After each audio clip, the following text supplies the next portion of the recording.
Guys, ito ang itsura ng loob ng ating brake switch.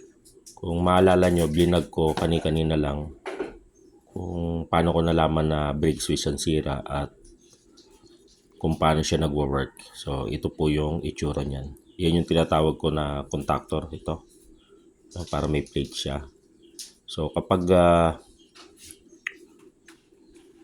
hindi natin tinatapakan ang brake lever or brake pedal, yan, ang nangyayari is nakakontak silang dalawa, yung malapad na yan at saka itong yan, parang may dalawang maliit na kulay gold na yan. So nakakontak siya, so ganyan siya mag-work.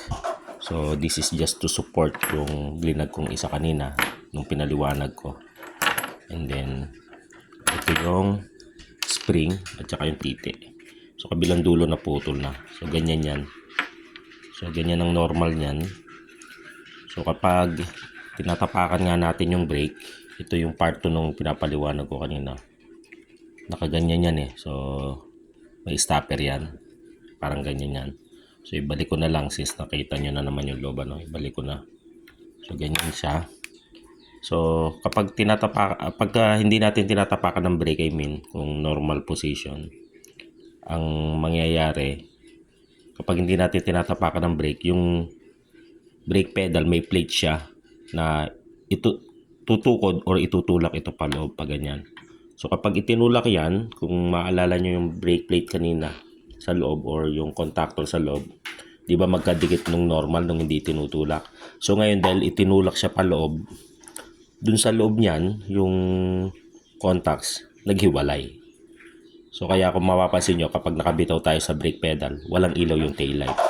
So kapag tumapak naman tayo sa brake, yung dulo ng brake pedal na nakatukod rito, every time tinatapakan natin ng brake, yung sa may dulo ng brake pedal is marirelease naman. Ang mangyayari dahil itong spring na to, siya yung nagtutulak sa kanila para maghiwalay.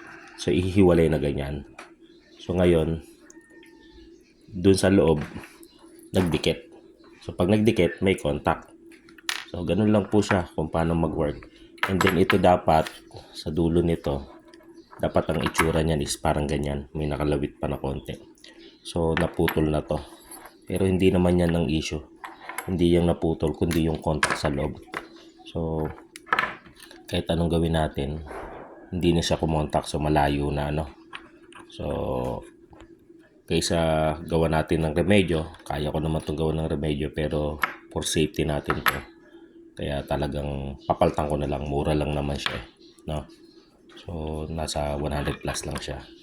So papaltan ko na lang. Pwede natin gawa ng remedyo yan eh. Kaya naman talaga akong gagawa ng remedyo. So hindi na ako para mag-improvise ng ganitong plastic. Siyempre pag naputol yon, safety natin ng nakasalalay. So ganyan guys, ito yung part 2 nung tinuro ko kanina, brake light. Yan yung itsura sa loob. Maraming salamat.